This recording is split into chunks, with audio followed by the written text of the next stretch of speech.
Welcome to the NFC South Roundtable, a weekly live show featuring top-tier insight and analysis on all things NFC South.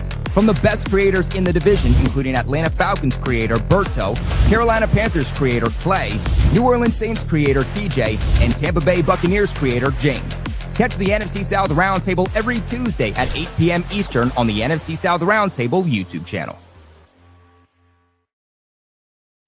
NFC South Roundtable, welcome back into another episode here for the 2025 season. And you guys can read the title yourselves. And boy, oh boy, what a rough week here for the NFC South. You see it yourself. Falcons win, but the Panthers, Buccaneers, and Saints all disappoint. We got that and so much more to get into as we preview also week 5 later on in today's episode. But of course, before we get into it, let's see where these creators are now heading into week 5 and just where they are at mentally. James, let's start off with you. You guys get your first loss on the season, but one that obviously you yourself were also projecting to happen. So how you feeling? Fine, all things considered. Obviously, losing to the defending Super Bowl champions is unfortunate, but there's certainly worse situations that could be happening. There are certainly some things that the Buccaneers still need to improve on, and we will talk about that during this show today. But overall, to coin a phrase from Berto, what do you usually say? I'm not tripping. There you go, baby. I'm not tripping. I'm not tripping. There you go. Get some slang in that vocabulary. Go ahead, bro. Yeah. So so it was a loss, but you know what, man? It is what it is, and I'm looking forward to the game against the Seattle Seahawks. We got to get some I'm not tripping shirts now here for the NFC South Roundtable. I feel like it's only right. There you go. Berto, let's go on over to you, man. You get the dub, only one in the division for week 4. How you feeling? Feeling good, man. Feeling really optimistic of how this turned out on Sunday. Michael Penix Jr. did silence a lot of critics. Zach Robinson also silenced a lot of critics in the same breath. A lot of we were trashed in the media spotlight over, of course, an abysmal performance against the Carolina Panthers. But we took it out on the Commanders. It was a fluid game. A lot of great things that we did in that game. But going into the bye, obviously there's some things that we have to work on as a defense, as an offense, always looking to get better in both areas, but mainly special teams, man. Not special teams. I feel like around the league, it's been pretty trash this year, pretty down. And our Falcons fall no short in that category. We could have let some things slide by, but I'm happy overall with the results for the Falcons this week. Hey, man, you got a dub. And at the end of the day, win is a win, a loss is a loss. It's quite literally the only thing that matters. Clay, let's go down to you, man. When it rains, it pours, brother. Belt to ass last week, and now this week it's still belt to ass, just the other way, man. Now you're the other ass, way around. so. Yeah, now it's the other way around. How you feeling, bro? I mean, you can see my background. I had to match TJ over there. I had to match him. He I kind of feel the same way. I'm only here so I won't get fined, but man, it's just crazy, man. Like, it took 7 days. That's how long it took for the vibes to just last in Carolina. It was just 7 days. That's all the good vibes went out the window, man. That's all. Point blank, period. Clay's down bad. He was belt to ass last week, man, and now it's just give me the paper bag. Give me the paper bag. You know what, Clay? There's always week 5. Don't be down yet. There's always week 5. But TJ, how you doing, man? I feel like it's the same every week. I'm just here so I won't get fined. Damn. How y'all doing? It's still who that, but I'm just here. No. I won't let this slide. TJ ain't here, so he won't get fined. TJ is here, so he will get paid. That's hey. Well, if I'm not here, I don't get paid, so I would get fined. Hey, bro, we gotta hand in those invoices. You already know it's coming to that time. TJ is here to give his thoughts and analysis on the other teams in the NFC South. that's what he's here for. It's on to 2026. It's all right, TJ. Sometimes you got to be down bad to be up real good, man. You got to start somewhere. But fellas, let's go ahead and let's transition on into these games. And of course, we have to start with the number 1 team still in the NFC South in terms of rankings, and that is the Buccaneers. Now, you guys did get your first loss on the season, like we alluded to not that long ago. For those who watched last Tuesday's live stream, you would know James did predict that they were going to get their first loss here, and that's exactly what happened. Another pretty close one, though. Philadelphia Eagles 31, Tampa Bay Buccaneers 25. James, was this as bad of a loss as you were projecting? What were your ultimate takeaways moving forward?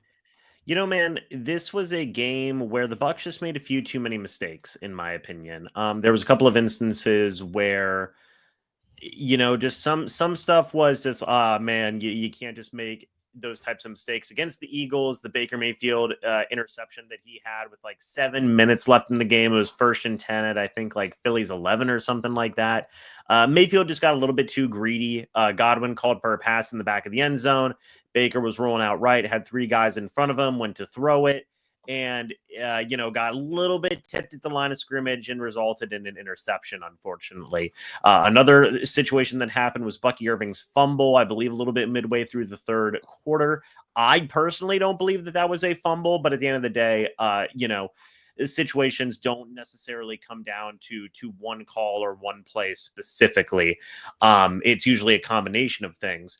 But the big thing to me that was just absolutely inexcusable was we had another blocked punt this week for the Bucs. And this is the 3rd week in a row that the Bucs have had a blocked kick. It was a blocked punt in week 2 versus the Texans, a blocked field goal versus the Jets, and then now a blocked field goal versus the Philadelphia Eagles. Absolutely inexcusable, in my opinion. And we even heard head coach Todd Bowles talk about it. Like, look, these guys are brought in for special teams for a very specific job where, the bottom of your roster types of guys, like that's why they're here, is for special teams play, right? So if you're not getting that job done, then what are we doing here?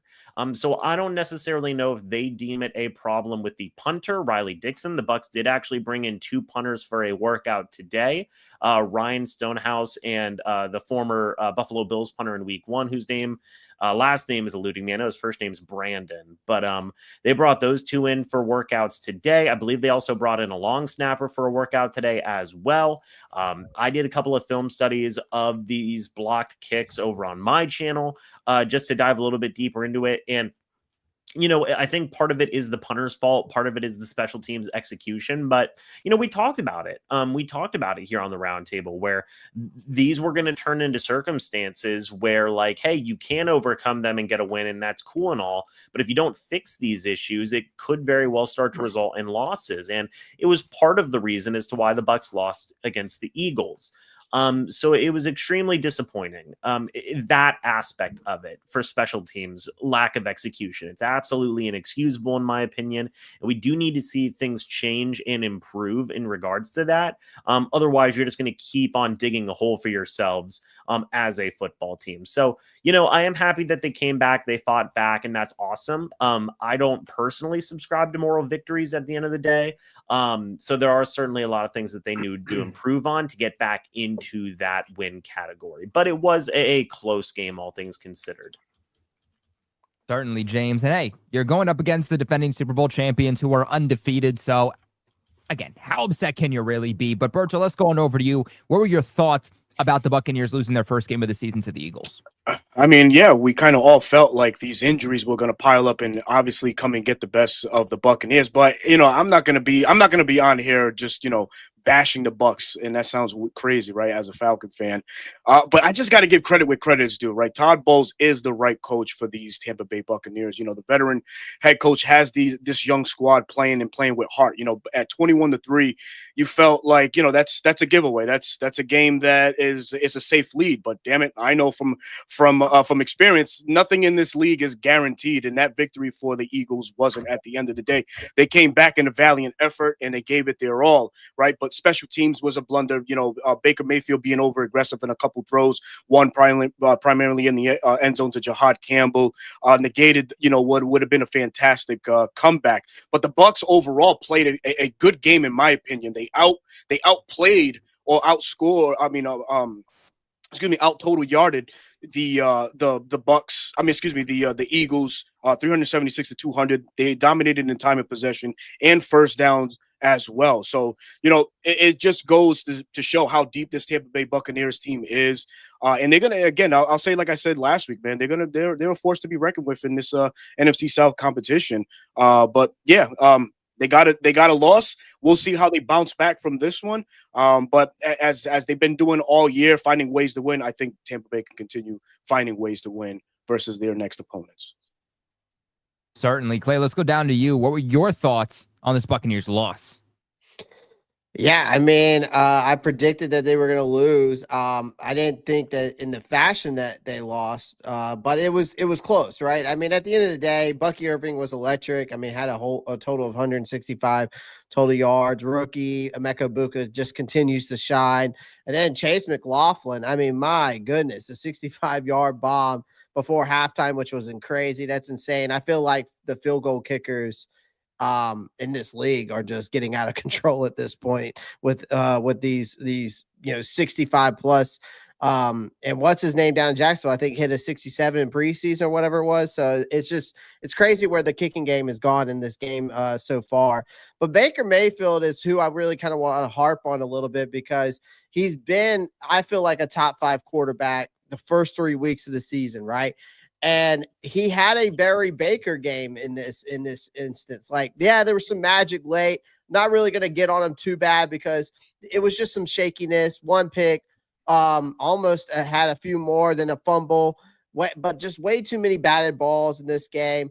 Third down, you were 3 of 13. That's brutal. Red zone, even worse. You had 0 touchdowns and 2 trips, including that pick and a fumble. So that's how you lose close games. And defensively, Jalen Hurts did whatever he wants with his legs, because I know I had Jalen Hurts on my fantasy team. He had 62 rushing yards, and he had several back-breaking scrambles. But I agree with James. The special teams really hurt them a lot. I mean, you had a blocked punt that went straight back for a touchdown and then followed up with an 18-yard shank.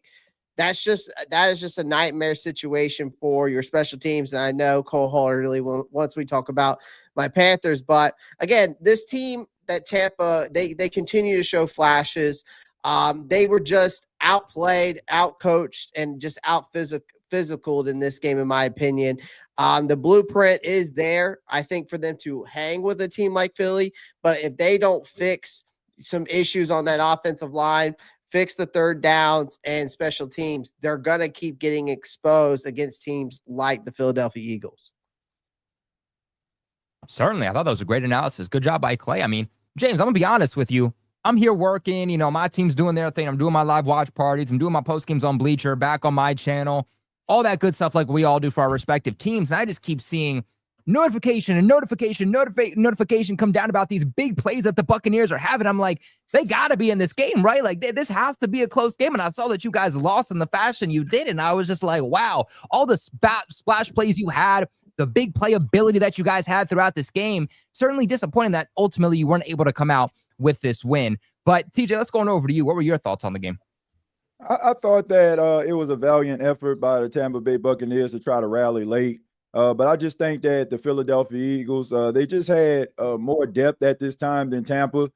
And also, football is the game of emotions. I don't think a lot of people really understand that. Like, Philadelphia, they like to jaw jack. They like to, get into your head. They like to give you some extra after the play.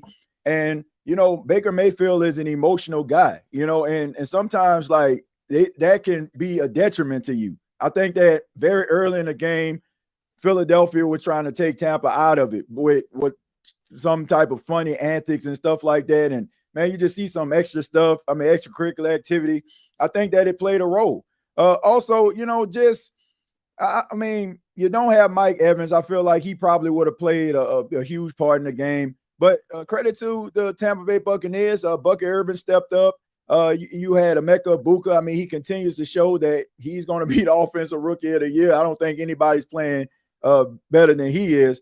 But look, the Philadelphia Eagles, they were stacked. I mean, and when you are going up against a really talented football team, you got to make sure that you have all hands on deck, and you also have to eliminate mistakes. And as far as special teams, I mean, I don't know if it's just the fact that how the rules are when it comes to special teams now. People aren't putting enough emphasis on it, but it just seems like across the NFL, special teams has been hot garbage, not just in this game, but everywhere. I mean, you see block punch, missed field goals, kick return for touchdowns, bad containment. So, I mean, I don't know if it's just a Tampa issue versus just being an NFL issue. But if I'm a Tampa Bay Buccaneers fan, I'm not tripping about this. Once again, you lost to the defending Super Bowl champions, and you only lost by a few points. And it also showed you that this team has a lot of moxie and grit. So you can take that type of energy and try to apply it to your next game. But I mean, you got to have an Arnold Cincinnati type mind frame. I mean, you played pretty hard, and maybe if you had a couple guys back, you probably would have made this game a little bit more interesting. So I say no harm, no foul. I just think that Philadelphia was just a better team because, I mean, they had more talent on the field that day. Certainly. Well, let us know your guys' thought about this game in the comments section below. Before we get on into the next game in Berto, we start talking about your Falcons, again, being the only team to be victorious in the NFC South here in week 4. Want to get to all of your guys' generous super chats. We got Tom Brady back in here with a donation, man. I always look at Berto's face, man. As soon as I see Tom Brady donates and I pull it up, I always look at Berto's face first, man. Bro, he's in my streams doing the same thing, man. So I appreciate Tom, bro. He ain't talking about you. $7 donation, man. Comes in and says, I'll leave you alone this week, Berto. Hey, see, there you go, Berto. No reason Thank to you, buddy. I'll leave you alone. Appreciate you, man. Embarrassed Carolina 42-13 with that leprechaun at quarterback. There's no Super Bowl at the end of the rainbow, not even play in shit. We got Troy who comes in here with a $2 donation. Appreciate you, Troy. We got Knuckles coming in here with a $2 donation saying 95 North is the GOAT, man. We know that. That's why we got him representing the Falcons. I know that kid. Best game creator. Best game creator for the Falcons. Trevor comes in here with a $5 donation and says, we can't win them all. One game at a time will be just fine. Hashtag go Bucks. By the way, Bucky didn't fumble. All right. I agree. So no fumble there. What do you think about that, James? Oh, he didn't fumble. I did a film. I uploaded a short over on my channel. Yeah, he didn't fumble, bro. No, bro. He didn't fumble. James is getting to all the film reviews. Guys, make sure you check out these creators' individual channels. Links in the description box below. So everything you're hearing James talk about, that's on his channel right now. Linked in the description box below. But we got Troy coming back in here with a $5 donation. Says, the Panthers came back to earth like I predicted, Clay. Thank the Falcons for giving y'all one happy week this season. I have nothing to thank the Falcons for. You're very salty. Get out of there. Just take your ass whipping and just move along. That's it. You know what, Clay? If you ever get sad, just go back and watch that game. That's what I do. When I get sad about a loss, I just go back and I look at one of the teams that we whooped earlier on in that season. So there you go. You got one of those games. I already watched the film on it, so just keep watching it, man. You'll have a smile on your face. That's all that matters. Don't even watch the rest of the Panthers games. Just watch that one game from week 3, and I think you'll be okay. But let's transition on into this next game because Berto, you are able to beat the Washington Commanders. Was a closer game than maybe some people projected. 34-27. Obviously, Jaden Daniels, Terry McLaurin, both not playing in this game, but a win is a win, a loss is a loss. Like we said earlier, you come out victorious, and that's all that matters. How were you guys able to come away with this win after a week ago you got blown out by an in-division rival 30-0? Yes, man, plain and simple. Pressure with a bust pipe, man, because there was a lot of pressure on the Falcons, especially for Michael Penix and Zach Robinson. So what the Falcons did was they went back to their fundamentals and showed exactly what they are, right? They're a run-first team. They tried to get too cute last week against the Panthers and come out. It's trying to establish a passing game that hasn't matured yet. Stick to what works, and that's the run game. Obviously, rushing for well over 100 yards in Sunday's victory, played a huge part in opening up the pass game because Michael Penix, 20 of 26 for 313 yards, career high for him, 2 TDs and a 1 INT. That 1 INT really didn't phase him. That was a great job by Mike Sanistro, just dropping into the zone and Penix not being able to recognize him. But overall, the Falcons did bounce back in this game in a major way. They needed this game. A lot of people didn't want to think about it, but this became a must-win for the Falcons. Now we go into the bye at 2-2, a little bit more reasonable at 500. Now we can go back to the drawing board and reassess the defense and what we can do better, reassess the offense and see what we can do better going forward as well. And for Michael Penix as well, just to do the checks and balances on his own right, to see where he can get better, become a better student of the game. He's only 7 or 8 starts into his NFL career thus far. He's been doing pretty good. So I'm overall happy with the performance. The defense continuing continuing to be the bright spot for the Falcons. I believe they're ranked total in defense number 3 overall in defense. What I felt could have been, a problematic situation for the Falcons turned out to be not one at all, which was the run game. We was able to, hold the Commanders to about 100 yards and rush. Sure, Mariota got away with one, and so did Rodriguez. But I ain't tripping off of that, man. We're gonna get that shit fixed. But overall, the passing game as well. The Falcons have, I believe, the number 1 ranked pass defense in the league, and we kind of got in a couple of situations. A lot of people have been saying, they didn't have Scary Terry and whatnot. Listen, man, that's not the Falcons' problem that Terry McLaurin nor Jaden McDaniels were there.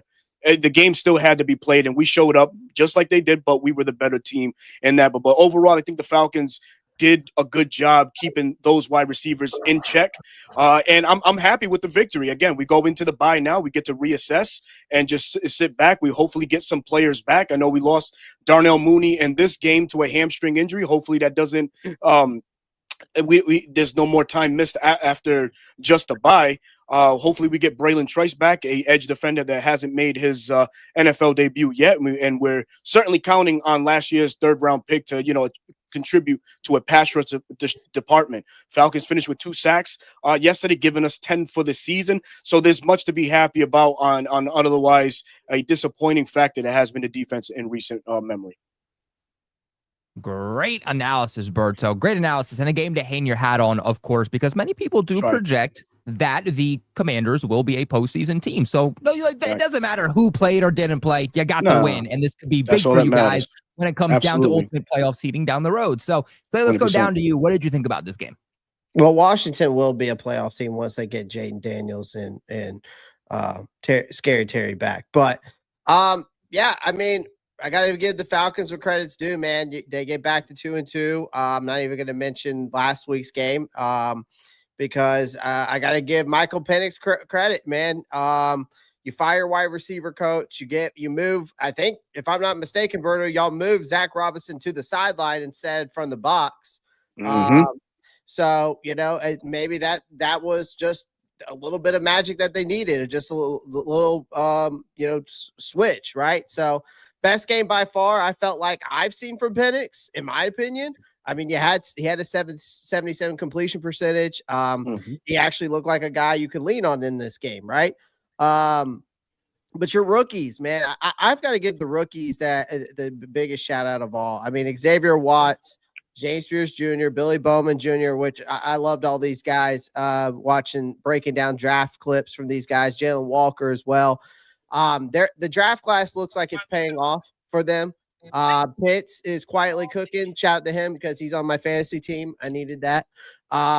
So, 70 yards and a touchdown. So they're starting to use him the way he needs to be used, right? We've been waiting for that for how long now? At least we know, at least Falcons fans have been.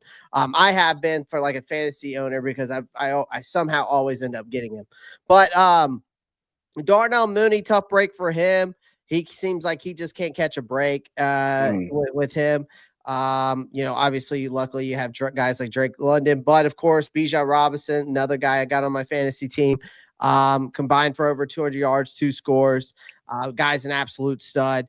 But y'all have got a tough stretch after this bye week. It's a tough stretch, but it's a good win going. I mean, if you're a Falcons fan right now, it's a good stretch going into after getting a nice momentum win to go up against when you have that stretch against Buffalo, San Fran waiting on deck. But let's see if this Falcons team can be consistent and win big games against these bigger opponents down the stretch that they have coming up.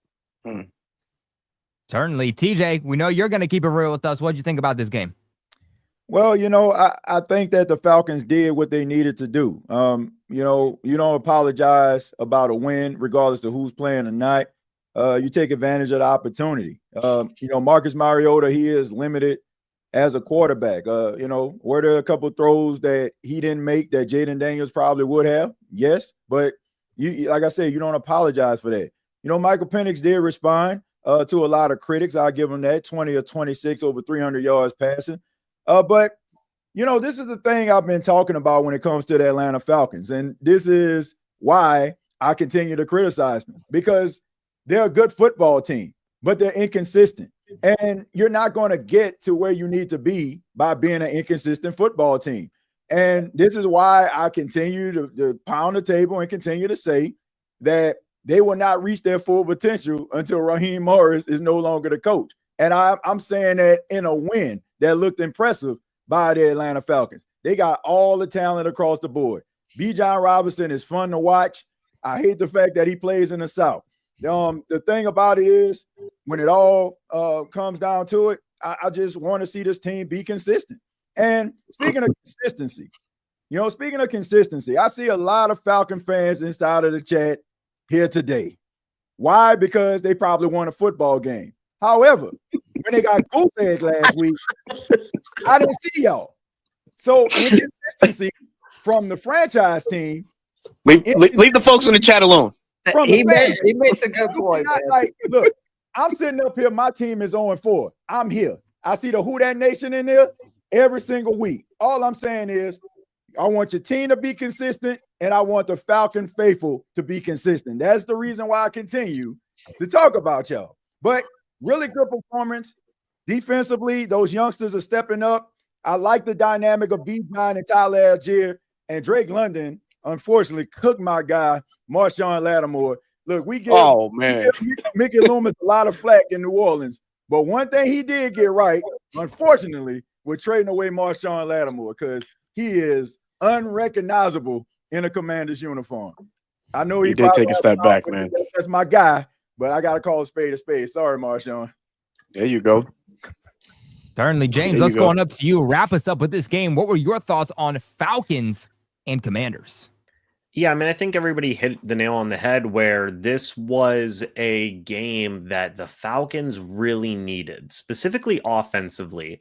We saw a lot of good things from the Falcons in this game, right? So it was needed, point blank, simple as that. It was a good confidence builder for their offensive coordinator, Zach Robinson. It was a good, confidence builder for Michael Penix. One thing that I feel like is a little bit overlooked too is the confidence builder for John Parker Romo, who made all of his kicks in this game. Coming off of the game where he didn't make any kicks, he needed to have a bounce back performance here, and he was able to do just that. Now, I do also agree with the need for consistency with the Falcons. This is a good start here offensively for them to get this victory. What I'm going to be very intrigued to see is, what are the Falcons going to look like after this? Are they going to look more like this team that can put up 34 points in a relatively convincing win, all things considered? Are they going to look like the team that was against the Carolina Panthers where they scored 0? Are they going to look like somewhere in between? We just need to see more consistency from them before I have more, I guess, faith or trust in their performances on a week-to-week basis. And much like what TJ was saying, look, you got the Bills, the 49ers coming up after the bye week. Those are not going to be easy games under any circumstances. So I am going to be very curious to see how they bounce back from this. I am also kind of intrigued about them having such an early bye week. Is that something that could be detrimental to them going forward, having to play so many games in a row to end out your season and not having a late bye week in the year? I'm very curious to see how that's going to affect them going forward as well. But overall, I do want to say, very impressive win for Atlanta regarding their offense, especially the defense. I feel like a lot of people had felt that the defense was pretty solid. Obviously, under Raheem Morris, a defensive-minded head coach, you would hope that the defense could have some competitive semblance amongst them. A lot of people were concerned about the offense. They, again, showed out this week, but we need to see more consistency, I believe.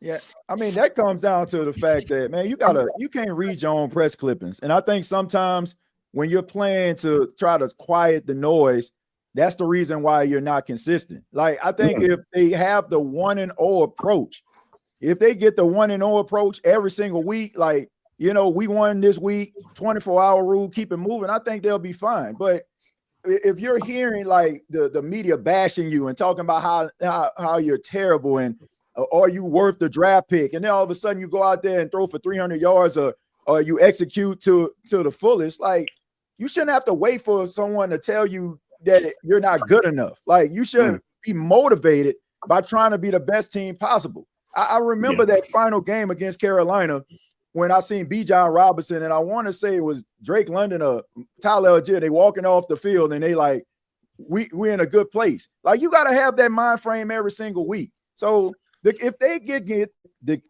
get the consistency down pat, Atlanta can be a dangerous football team. I mean, I hate to admit it, but it's a fact. They stand in their own way, and it's up to the head coach to get these guys motivated each and every week. I would argue it goes both ways too, right? Like, with the negative noise in terms of like, hey, make sure that doesn't affect you. Don't let the positive over affect you either, right? I agree with that. Yeah, because you know what? I was going to say to that too. Coach Raheem, what did he say after the press conference after the Commanders win? That was our way of saying sorry to the fans. Like, dude, you don't got to acknowledge it like that, man. You know what I mean? You got to attack that better. You just came out and what you said and say what you have to say. Yo, we played piss poor against the Carolina Panthers. Our way now is to go back and play Falcon style football and get back to the basics, man. Acknowledge that, not say, hey, this was a way of saying sorry. Come on, man. That to me, I don't know. For me, as a Falcon fan, that didn't sit right with me. It sounds good and everything, but I took it a different way, a different route. Like, you're not really paying attention to what's in front of you, man. You're too focused on, the stuff that has happened or what may happen. So overall, like, you guys made some great points. Yeah, we got to stay out of our way. Do not go away from what you do best or our identity, which is run the ball, be efficient, allow Michael Penix to just, continue to grow as a quarterback. But that also, Zach Robinson has to put him in the best possible positions to be a competitive quarterback in this division. Certainly. Well, all right, fellas, let's go. Let's get into this next game. Only got so much more time, and then we got to preview week 5, of course. Want to talk about the Carolina Panthers game here. Clay, you guys are coming off of a big in-division win, 30-0 against the Falcons. You come in with all this momentum. Patriots coming off of a game that they beat themselves in week 3, and they get their first home win of the season. The New England Patriots, who statistically speaking are the worst home team in the NFL, end up blowing you guys out 42-13. What were your takeaways on this game, and just what ultimately went wrong for the Panthers in 1 week? Yeah, I mean, first things first, let's talk about that special teams. Your special teams aren't supposed to decide games in the NFL until they do. And this third unit went from a strength to a flaming liability, putting our defense in bad spots, killing any chances at all. Another thing is, in this game, the pass rush was still MIA, man. Like, I mean, the bottom line is if your defense can't get any pressure in today's NFL, you're toast. And we got burnt. I mean, it looked like Drake May was playing 7-on-7 out there. And the worst thing that I saw, which is so crazy, it was like a 3rd and 10 or 3rd and 15. New England had the ball, and we're rushing 4 with guys back, and we can't even stop a 3rd and 10, 3rd and 15. I'm just like, how does this make any sense? Why aren't we rushing 5 or 6 on this 3rd and 10 to get pressure on Drake May to force the 3 and out? It just doesn't make sense to me. That's just bad play calling there. And I think Dave Canales is also a huge blame on this, because let's be honest, Dave Canales is coaching scared, and he's coaching like he doesn't trust his quarterback. And do I blame him? No. But when you coach scared, your quarterback's going to play scared. And basically, once this team scripted plays were gone, the offense was just turned bland, man. It was so predictable. I mean, we didn't even try to make any adjustments to what the Patriots defense was giving us. And it's crazy because on offensive efficiency, we were better than the Patriots were in this game. You can go look at it. And not saying that we played better, but from a statistical standpoint, we were. So, and we had more time of possession with the ball. But again, when your special teams unit can't tackle and puts your defense in bad positions, that's what happens. But Dave Canales, man, called it like he was projecting a 3-point lead in the preseason, the way he coached, man. I mean, you're down 4+ touchdowns. There's no 2-minute drill. The whole game, once it got out of hand, should have been 2-minute drill, but it was just short passes. It was safe runs. There was no aggressiveness. It was just waving the white flag, it seemed like, and he just gave up on the team, in my opinion. And as for Bryce Young has had his chances going into his 3rd year now to show the consistency. After I thought against Atlanta, and I hate to say this, I thought it was his best game of the year because of the way he took care of the football. But instead, he got bullied into this irrelevance by the Patriots defense that just smelled blood. I don't need him to go out there and be Patrick Mahomes. He just needs to show some growth, some poise, and some consistency, right? And otherwise, again, I think he's going to be on the fast track of another cautionary tale, this high draft pick who flashes brilliance but never sustains it. And all this talk about believing in Bryce Young, at this point, the only thing that matters is what he shows on Sundays. And to me, he hasn't shown me anything to say that I believe that this guy is my quarterback. And as for Dave Canales, he can talk all progress he wants. He can go up on the podium and say, well, we had a great week of practice. That doesn't mean shit when you don't do it on the field, man. This is a results business at the end of the day, and every team has injuries. Every team has flaws. The difference is some coaches elevate their players and others get boat raced. And it's the same thing with Bryce Young. The difference between elite quarterbacks in the NFL, they're able to elevate their players around them even through chaos. So at the end of the day, man, there's just no more excuses for this team, in my opinion. There's no more moral victories. It's just time to put up or shut up, and that's how it is now here in Charlotte, North Carolina, in my opinion. Certainly, you're allowed to be frustrated. I think you guys have been frustrated for a while. You thought maybe last week could be the turning point, and then you guys got blown out the following week. So certainly difficult. I mean, if you think about it too, this game really was 42-6. If you take away that garbage time touchdown with your backup offense against the Patriots backup defense, that was essentially just a preseason fourth quarter. I mean, Drake May and the Patriots had their starter sitting with just under 11 minutes left in the fourth quarter. But TJ, what were your thoughts on this game? Oh, Kobe, man, you bragging so hard, man. I'm trying to remain unbiased, okay? Definitely bias on that. But look, I can understand why. I mean, really good performance by the New England Patriots. That was a game where if you are a Patriot fan, you got to be excited what you saw from Drake May. But at the end of the day, I was looking at this interview or listening to this interview by Steve Smith Sr., and he was talking about the Carolina Panthers fans and criticizing them for their I guess their views on the team. But when you see games like this, you see that it's warranted. This is just not a consistent football team. They're inconsistent. I mean, it's just up and down. I mean, high and low. Like, I don't know what type of team this is. Like, one week they look respectable. The next week they're getting the brakes beat off of them. But that lays at the feet of a head coach. The more I look at Dave Canales, the more I think that he's not fit to be a head coach. Some guys are just really good coordinators. Like, he seems like he can game plan, depends on who they're playing against, but he doesn't put his team in the right position to succeed all the time. And I agree with what Clay said. Sometimes it seems like he plays not to lose instead of playing to win. Look, you got to trust your quarterback. You got to put him in the right position to succeed. But also, Bryce Young, I don't know. This guy's confidence like wavers. Like, you gotta walk like you are the baddest mofo around. You just have to, man. And I just think sometimes when things don't go his way, a couple drives don't go his way, he's sulking, he's throwing his helmet. Like, you have a C on your chest, if I'm not mistaken. You're a captain. You know what I mean? Attitude reflects leadership. You know what I mean? So at the end of the day, he has to figure out what type of quarterback he wants to be, because right now people are using a B word to describe him, which is bust. I mean, it's just the reality, man. Like, you got to be able to play better. No pass rush whatsoever. I mean, no penetration. And then guys it seemed like they were just going through the motions. Once again, it lays at the feet of your head coach. Dave Canales has got to do better. But the more I look at this guy, the more I just feel like he's not the answer. And I'm starting to think, as much as I respect Bryce Young, I think he's talented. I'm starting to wonder, is he the right quarterback for this team, or is he even a franchise quarterback in general? Wow. Go off, TJ. I mean, Clay, any thoughts to that?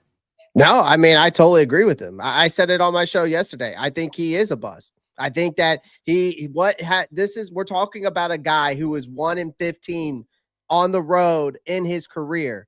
And I think he's 7-24, 25 now in his career as a starter. I mean, it's like, it's put up or shut up. That's why I said, and I think it's the same thing with Dave Canales. It's put up or shut up. And I agree. Some guys are just better as coordinators. And this guy, the crazy part is that the reason why they brought this guy in is because he was the QB whisperer. He rejuvenized Geno Smith's career. He rejuvenized Baker Mayfield's career over in Tampa Bay. That's what they said. But of course, this is the ownership that we are going through in Carolina. Go look at the record of David Tepper ever since he's taken over since 2018. It's like 36-63. It's so that you have an owner who meddles in with the operations, and you've gone through so many. You've already gone through two, 3 GMs now until you got to Dan Morgan 2, basically, and you kept the one after you already fired the head coach that the GM brought in. And so it's just like it's just a vicious cycle that we're going through. And this is an organization, like I said at the beginning of the year, they're circling the drain. And I saw this coming. I didn't want to believe it, but I saw it coming. Certainly. Well, James, let's go on up to you. What were your thoughts on that Panthers loss? It's very unfortunate, Also, real quick note, TJ, I'm kind of stupid. So whenever you were calling Bryce Young the B word, I was like, well, I mean, I understand people don't like Bryce Young, but golly. I was like, oh my gosh. Nah, I mean that word. But, I was like, oh my gosh. Yeah. That type of hate does exist, unfortunately. Oh, man.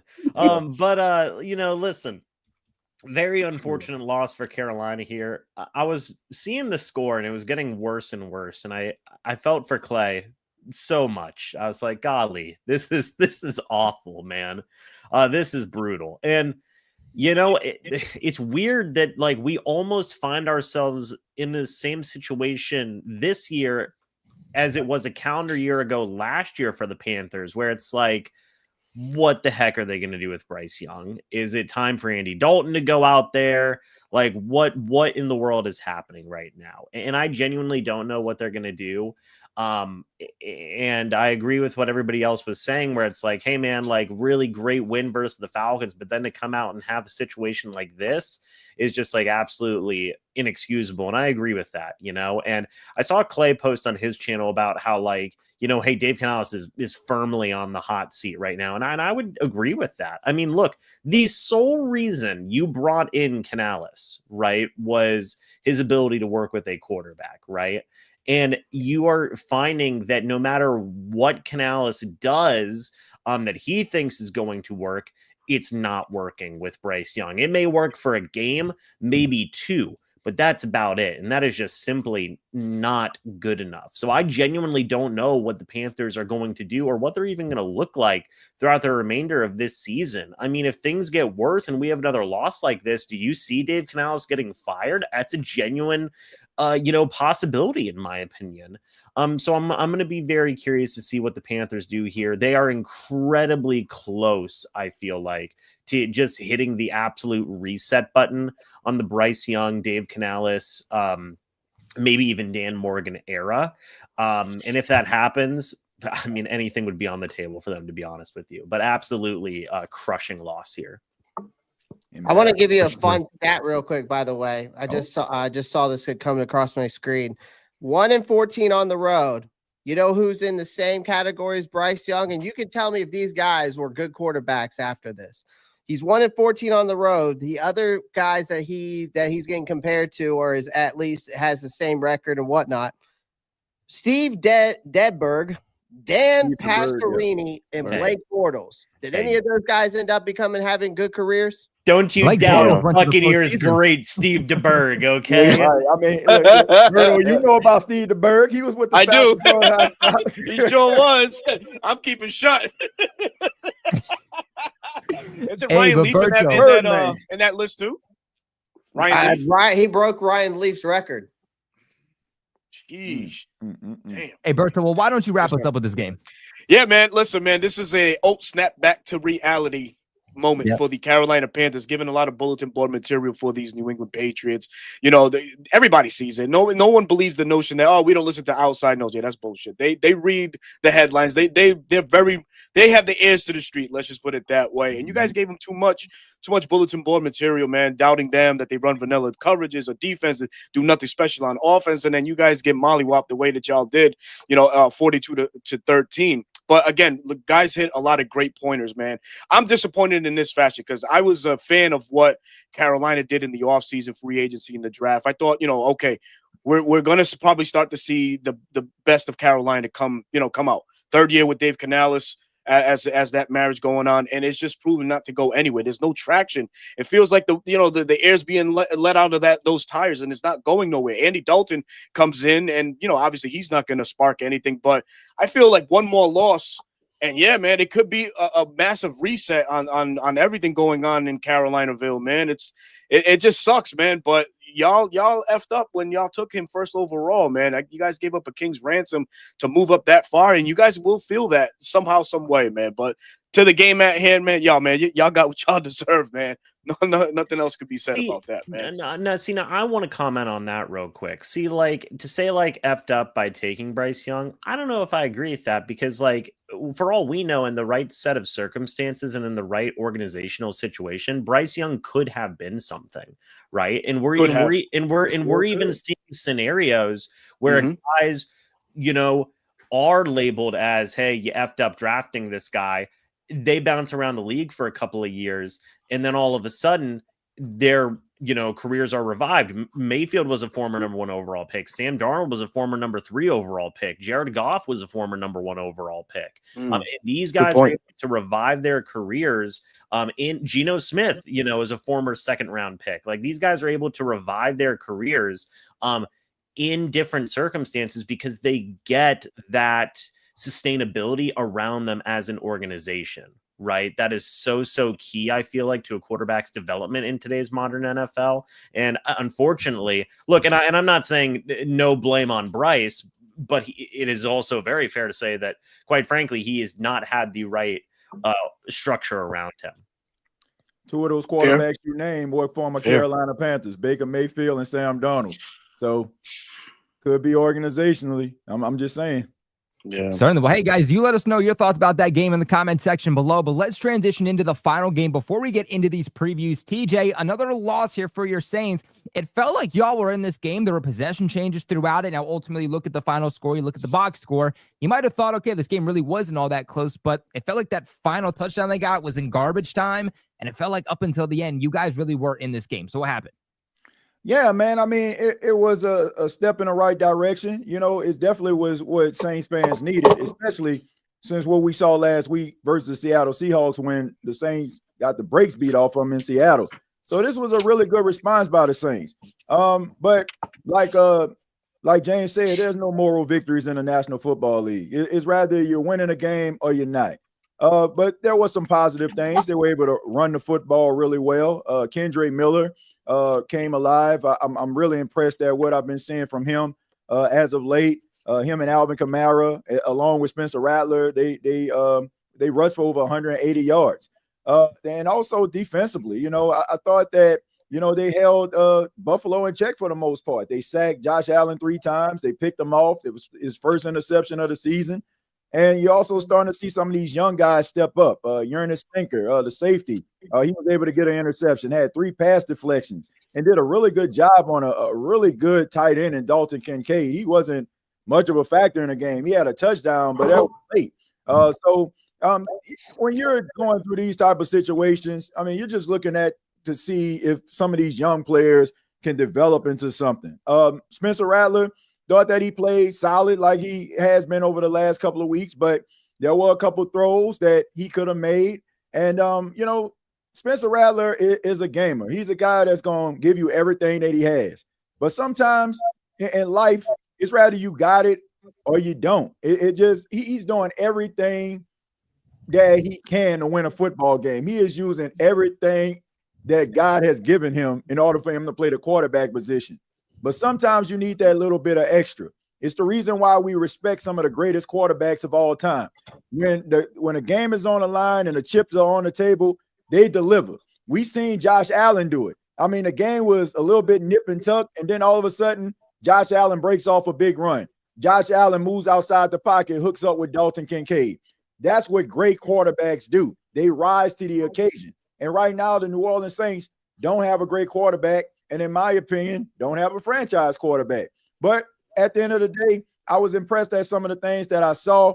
No moral victories here. You're still 0-4. You are what your record says you are. But I think that it was more a more positive thing for Kellen Moore that the team actually responded, because they eliminated a lot of things that have gotten them beaten over the last couple of weeks, the penalties and some of the boneheaded decisions. But they're just a limited team, and you got to play perfect when you're going up against arguably the best team in football. Yeah, certainly agree.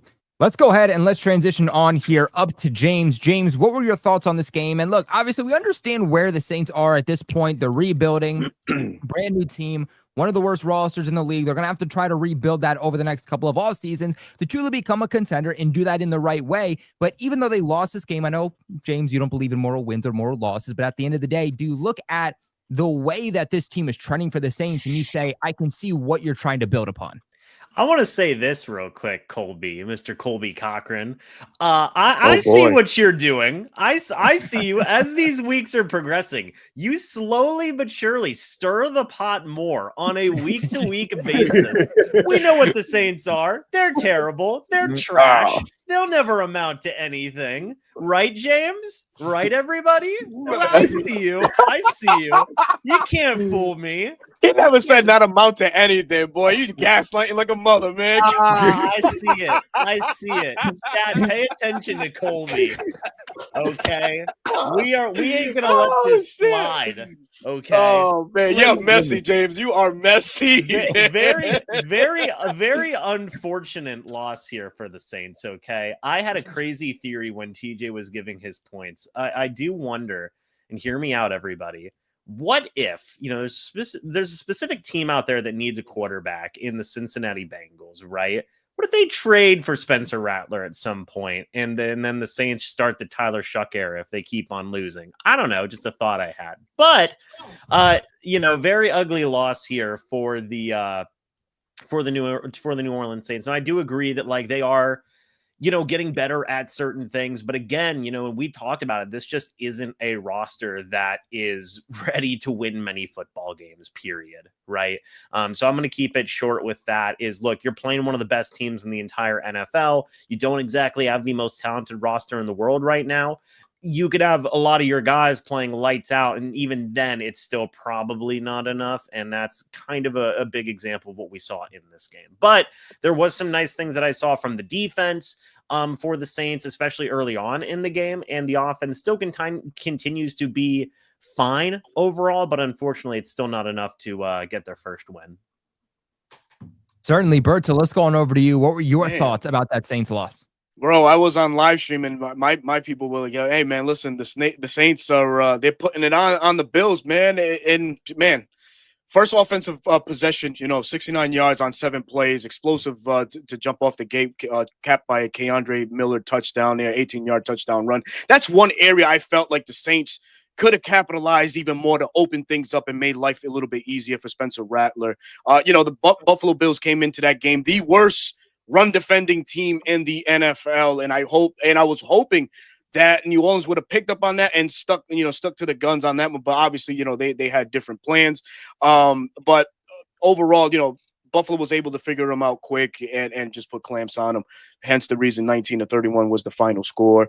But the Saints were able to do some good things. They put some things on paper that other teams that can follow on. Josh Allen is touchable. You can't get to Josh Allen, hence the reason why 3 sacks, and Cam Jordan recording his 124 sacks for his illustrious career with the New Orleans Saints there. So there's some good takeaways from this game. Unfortunately, it just didn't result to a victory. Spencer Rattler, man, he's 0-9, 0-10 as a starter. I might have that stat wrong. So it might be that team there. It might be time to just see what Tyler Shuck has, in terms of, being the second round pick for the Saints. See what he can do. Maybe he could be some spark of some sort, maybe win him a game or two. Because right now, man, it just seems like Spencer Rattler throws his everything, his all into these games, but there's no, no return on investment on that. But unfortunately, yes, the Saints do go down. But I think that the defense, Saints fans should be happy about that. At least they have a respectable defense that can get after it still. All right, Clay, and wrap us up with this game before we get on into the previews. What did you think about the Saints game? Yeah, I mean, Brandon Staley's pass defense got torched in this game by Josh Allen. There was too many missed tackles in this game by that defense. Offensively, I mean, Spencer Rattler still can't hit anything deep. I don't know if it's the play calling that's an issue, but his longest completion was 17 yards, right? So I think that's an issue. You've got Chris Olave, Rashid Shaheed, like use them. And at some point, if this is the Spencer Rattler season, I do think you got to think about Tyler Shook. But what went right for this team is that run game. Kendre Miller, Alvin Kamara are both solid, of course. Rattler uses his legs as well. But their discipline definitely improved in this game. They only had 4 penalties, which they've been averaging around double digits. But the defense actually got after Josh Allen, 3 sacks. They had 7 quarterback hits. That's something you can build on. I think the bottom line here is that this wasn't a quit job like they had against Seattle. Like, this team still showed fight. They still show that they're in a rebuild. And a lot of that matters, right? Like in the time that the Saints are in, moral victories, I know they don't count in the standings and all that, but it definitely counts right now when you're in a rebuild mode, right? So moving forward, hey, at least they showed some fight. Certainly. Well, guys, let's go ahead and actually, before we get into these previews, we got a lot of super chats that I want to get into. So starting off here, we have a $2 donation saying, Clay, you sound like a sore loser. Stop it. # rise up. Yeah, saying that I want to fire my head coach and calling my quarterback a bust is sounding. I thought it said he had a sore throat. I was like, oh man, feel better, Clay. God. Feel better, Clay, man. Something's going around. I can't take James serious to save my life, bro. The Bayou goes give it a $5 donation. It says, tell TJ, unblock my chat on State of the Saints. Who that? Man, I don't block anybody, okay? You can take that up with my moderators, okay? I got nothing to do with it. Dude, I always forget those messages. Why'd you block me? I didn't even see your comment. What you mean? Which was when you said something stupid. Right. It's those mods, man. Those mods go crazy sometimes with that power. But we got Trevor with the $5 donation saying the Falcons and Bills game could be a blowout or a competitive game. Depends on how the Falcons want to play. Well, only time is going to tell. Rod comes in here with the $2 donation, says, I love hearing TJ. Rod. Dr. Phil moments with the D's. And then we got our boy coming back, Tom Brady, with a $2 donation and says, at least North Carolina gave us Drake May. Rattler over Bryce. Damn. Well, guys, I also want to let you know about the sponsor of the video over at Sleeper. Right now, use the promo code RTS that you see on the screen. Again, that is RTS, and you'll get up to a $100 match on your first deposit. Terms and conditions apply. See Sleeper's terms of use for details. Currently operational in over 25 states. Check out Sleeper today. Guys, usually we build a parlay, but right now Sleeper is still putting together their odds and their parlays and all that. So right now, there is nothing for the division that we can talk about on the app, but in the chat, this is where we're going to kick it off to you guys. Let us know via the Sleeper app. What are some odds? What are some parlays that you guys are taking this week? We want to hear from you. Big shout out to Sleeper. Link in the description box below. But fellas, all right, let's get into these games heading into week 5. And of course, we are going to start with the Buccaneers, the Tampa Bay Buccaneers, the 3-1 Buccaneers are taking on the 3-1 Seattle Seahawks. James, break this one down for us. Yeah, man, very exciting game, right? Actually, fun fact, there's so much story between these two teams, right? Actually, they both started the same year, 1976. So that's kind of a fun little story note there. Obviously, 2 quarterbacks with revived careers in Baker Mayfield and in Sam Darnold. This is going to be a tough game, right? The Seattle Seahawks are definitely a well-built team, but they did lose a good amount of talent, in my opinion, whenever they traded away DK Metcalf for Cooper Kupp. I will actually give the Buccaneers a win here. I think that they are definitely looking to get a win back here, and it is going to be traveling to Seattle, which is always going to be a difficult environment to play in, especially since the Bucs are traveling all the way from Florida. But I do have confidence that they, despite a lot of injuries that they have going on right now, we'll find out more about some of those injuries later on in the week. I do think that they will get a bounce back win here against an overall pretty solid Seattle Seahawks team. All right, we're getting James here, who is taking his team for the bounce back in week 5. Berto, let's go over to you. Are you also going to take the Buccaneers for the bounce back? Yes, safe bet. Taking Tampa Bay in this one. I think it's going to be a good bounce back game for him. I think Baker will settle down, learn from the mistakes that he did, maybe take care of the ball a little bit more. But I think we're going to still see more magic from Tampa Bay. Chris Godwin comes back, gets another game under his belt there. They're going to form a nice little duo there with Ibuka and Godwin. I'd like to see Cade Otton get, involved a little bit more in this offense. But otherwise, Bucky Irving, we got to, look out for his diagnosis too, if he's hurt or not. I mean, James can allude to that or not. But I see Tampa Bay getting their W back in this one over Seattle. I'd rather not allude to it. Thank you. No? We got two Tampa Does it look bad? Bays, baby. 2 Tampa Bays. Let's see if Clay will make it 3 out of 3.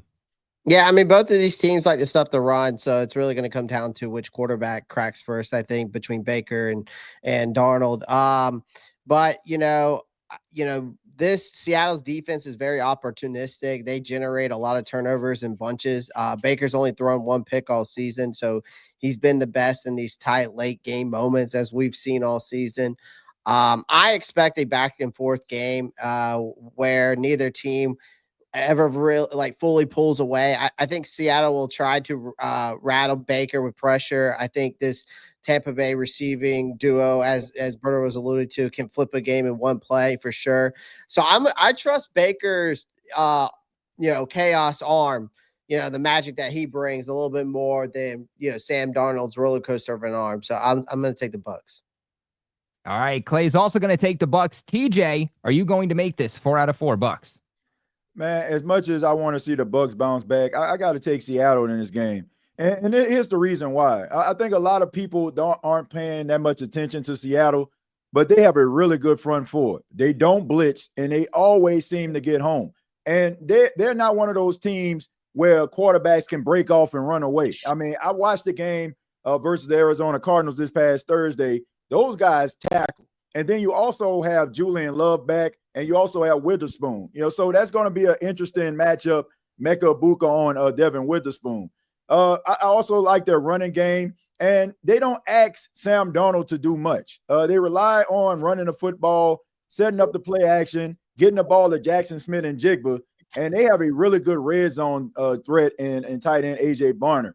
Like I said, they're a very underrated team. They don't have a bunch of household names for the exception of Cooper Kupp, but they do a lot of things well. They're fundamentally sound offensively, defensively, and special teams. It's going to be a tough matchup for the Tampa Bay Buccaneers. I think it's going to be close, but I think that Seattle is probably going to end up winning this game by a field goal.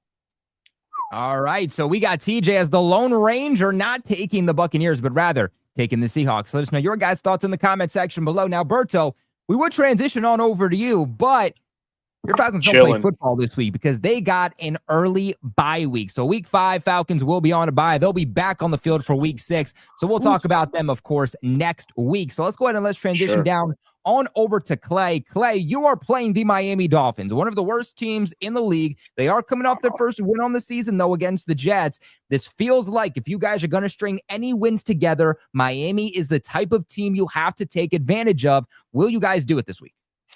I'm just going to keep it short and sweet, Colby. If this Panthers team wants a shot to get back in the win column, there are 3 things they need to do.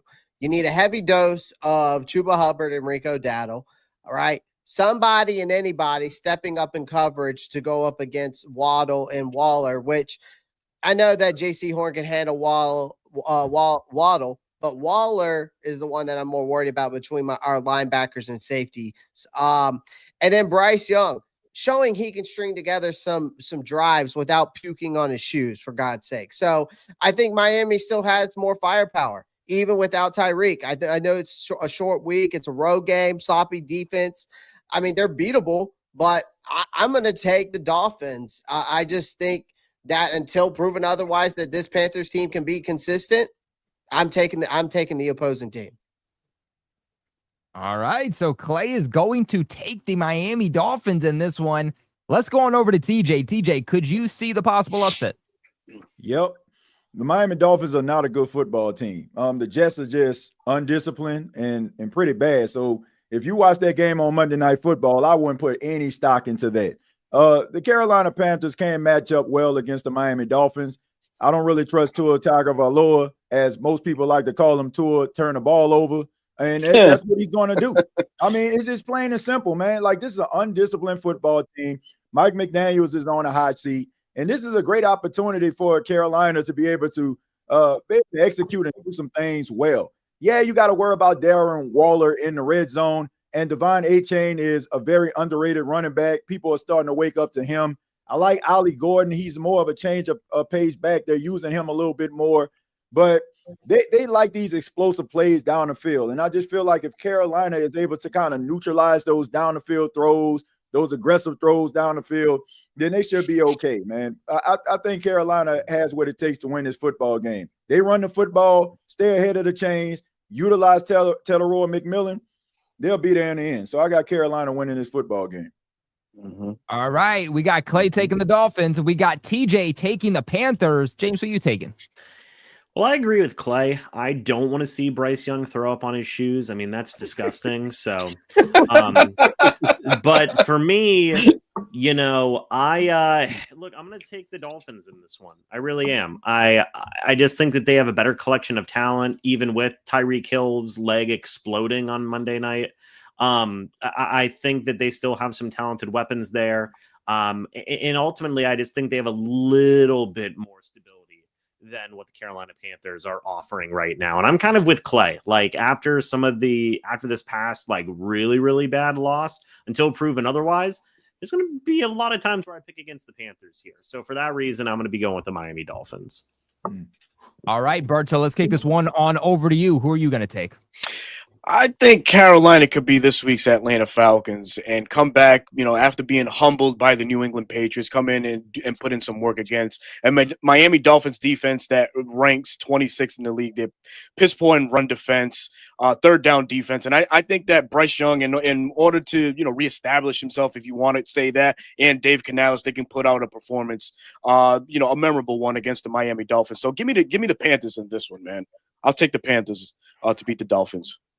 So this one split perfectly down the middle. You got TJ and Berto taking the Panthers, and you got Clay and James taking the Dolphins. Let us know what you guys think about this game in the comments section below, because only half the panel is going to be right, half the panel is going to be wrong heading into next Tuesday. There he goes again. He does it again. Who's going to be right? Who's going to be wrong? Who's going to be the loser? Who's going to be the winner? Find out next week.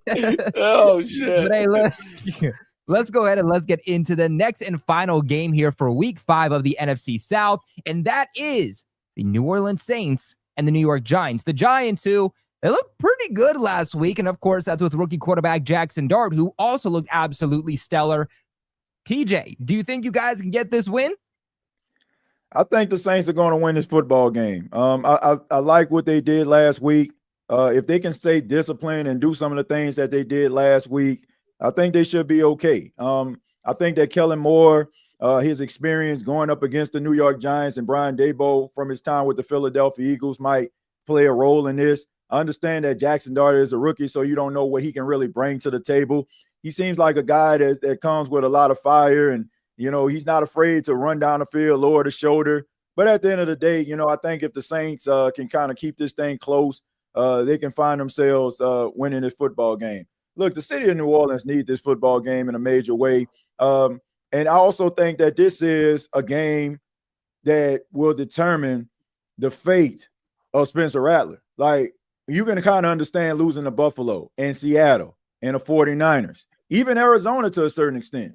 But going up against a team that you are favored for the first time in this entire season, and they are a limited football team. Yeah, they got really good pass rushers, but they are a limited football team, and they're not very good. So I think if Spencer Rattler does not come away with a victory, he will be 0-11 as a quarterback, tying Troy Aikman. And I think you'll probably see Tyler Shuck next week versus your New England Patriots, Kobe. So this is a big game for Spencer Rattler to determine to see if he needs to continue to play and be the starting quarterback of the Saints. So, but I got the Saints winning this football game. Man, TJ, they don't want to see that game so bad that they flex us to 1 p.m. That's just sad. Yeah. Wow. I get it, James. We got to get up earlier for work. I get it. I've had enough of you. I get it. Wow, this guy sneak this like a mother, man. Hey, just you wait. Hey, how the Molly had I've had enough of here. Shit, dude. Yeah, 6 years ago, this would have been Sunday night. That would have been a Sunday night game. Oh, man. Just you guys wait. That's crazy. Man. More where that came from. But James, let's go on up to you. Do you also agree with TJ that this is a game that the Saints could win? Colby's on his supervillain arc, okay? I just want to really make am perfectly clear here for everyone watching. God. Okay. Listen, let me get the Saints in this one, okay? I got New Orleans winning this game. I mean, look, you heard it here first. TJ's making comparisons of Spencer Rattler to Troy Aikman. That's what I heard, okay? And that's encouraging. You know, that is encouraging on paper. So, you know, I think this is a game where the Saints are going to finally be able to put it all together. The Giants are hanging on by a thread. I mean, they're benching Russell Wilson. They're starting Jackson Dart, and everything looked like roses in the first week. I can see them coming back down to reality a little bit here in this game. And losing this one to New Orleans. So let me get the Saints here in this one. I think this is where they do get their first win of the season. There you go, TJ. 2 out of 2 Saints. Y'all are on the uprise. Berto, you also taking the Saints? Yeah, I'm gonna have to agree, man. I'm gonna go with the Saints on this one after coming off I'd say a decent performance in this regard, keeping Allen in check. He only threw for 202 yards, you know, kept them in check. What do you expect the Saints defense to do against a rookie quarterback? You know, Brandon Staley, I think will dial something up and get to the young quarterback, the rookie quarterback, and keep him at bay. Like James just said, back down to reality. So give me the Saints in this one. All right. Berto is also going to take the Saints. Clay, you going to make this one 4 out of 4? Yeah, I think the Saints are going to win this game because Jackson Dart is going to be starting his first road test in that Superdome. That's not exactly the friendliest place for a rookie quarterback. I know they're sitting at 0-4. They just lost Malik Neighbors to a torn ACL. Unfortunately, that's his best weapon gone. You know, Spencer Rattler has been fine at home, right? Not great, not terrible, but he's got a 90.7 passer rating in New Orleans, so that's at least serviceable. I mean, this is the same team that desperately needs to notch their first win under Kellen Moore. This game is definitely circled in red ink. In my opinion, the Giants are winless on the road. The Saints are running out of excuses, and someone's got to break through. It's going to be ugly. It's going to be a low-scoring game. But it'll probably come down to which kicker doesn't screw it up. But I'm going to take the Saints in this one. All right. Everybody's taking the Saints this week. You get a win. You get a win. You get a win. And we want to hear from you guys in the comment section below. Do you also think that the Saints are going to get a win? Let us know in the comment section below. But look, that is going to end it off for today's episode of the NFC South Roundtable, breaking down everything that happened in week 4 and, of course, previewing week 5. We will be live next Tuesday, as we always are, at 8 p.m. Eastern to break down everything that happened in week 5 and, of course, preview week 6. But before we leave, want to get into the remainder of these super chats. Tasman comes in with a $5 donation. It says, Falcons lead all-time record versus Bills 7-6. I know everyone will pick the Bills to win. Heavy underdogs at home. We like it that way. Rise up. Hashtag eat dog eat. Well, don't worry. The Patriots will take care of them, and then they'll be down, and that will be an opportunity for y'all to kick them. So don't worry. We'll take care of business for y'all. I promise you.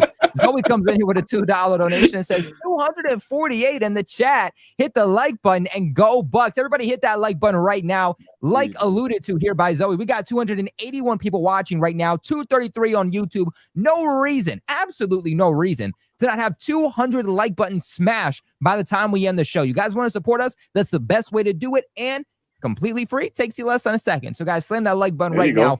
Really does help to support us. But last super chat here, we got Knuckles coming in with a $2 donation saying Colby is the carry-on cross of the NFC South Roundtable. It's too true. Too true. Oh my God, when I understand it. Real wrestling fans know. Real wrestling fans understand. Yeah, we do. Absolutely. All right, well, now I feel left out, guys. It's all right. I'll do my homework. I'll be good to go for next week for week 5. All right, so don't worry about it. I'll understand the reference when we leave the show. But guys, that's going to wrap it up for today's show. Make sure you guys hit that like button on your way out. Subscribe here to the NFC South Roundtable. Make sure you guys subscribe to each of these guys' individual channels. Links in the description box below. But as always, my name is Colby Cochran, host here of the NFC South Roundtable, a show brought to you by Roundtable Sports. We will see you guys live next Tuesday at 8 p.m. Eastern. Roundtable Sports Network is your one-stop shop for all things NFL, with daily live shows covering all 8 divisions in the league, hosted by the best content creators on the web, all on one network. Catch the AFC East live every Monday at 7 p.m. and on Wednesdays at 6 p.m. The AFC West Roundtable live Tuesdays at 6:30 p.m. The AFC North Roundtable live every Wednesday at 6 p.m. The AFC South Roundtable live Tuesdays at 7 p.m. The NFC East Roundtable live every Tuesday at 6 p.m. The NFC West Roundtable live at 9 p.m. on Tuesday nights. The NFC North Roundtable is at 6 p.m. on Wednesdays, and the NFC South Roundtable is live Tuesdays at 8 p.m. EST. And of course, fourth and forever, the flagship show of Roundtable Sports Network, covering all things NFL at 1 p.m. Eastern Standard Time on the Roundtable Sports YouTube channel. Real coverage, real fans.